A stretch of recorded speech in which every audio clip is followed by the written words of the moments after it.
Tinutok talaga ni Bran. Kaway-kaway mo na. Kaway-kaway sa mga madlang people. Hoy, kayo rin dyan. Ito, abala kami. Hindi mo na ako Mga nayon na.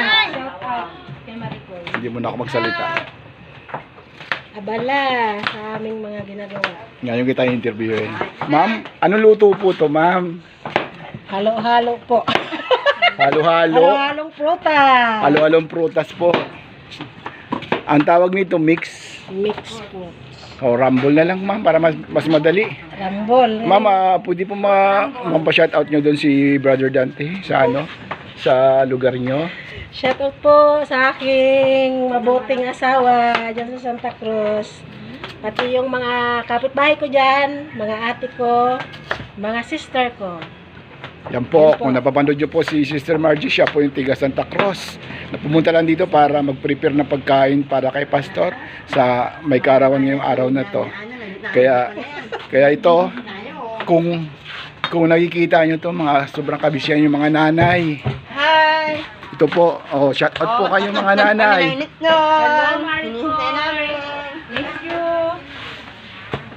Ay. Absent si Marico. Ito naman po, Sister Aitch, interview natin. Sister Aitch, ano pong luto yung ginagawa mo? Macaroni salad. Macaroni salad, ang Yes. sarap yan. Yan po masabor. Shout out mo si Father ano.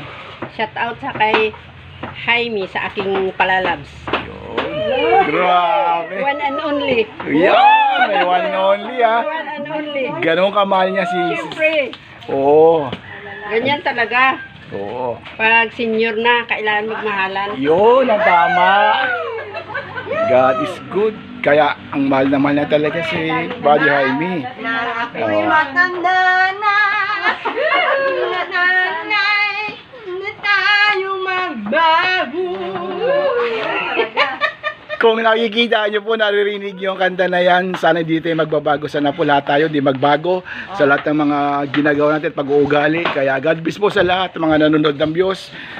Don't forget to follow and share. God bless you.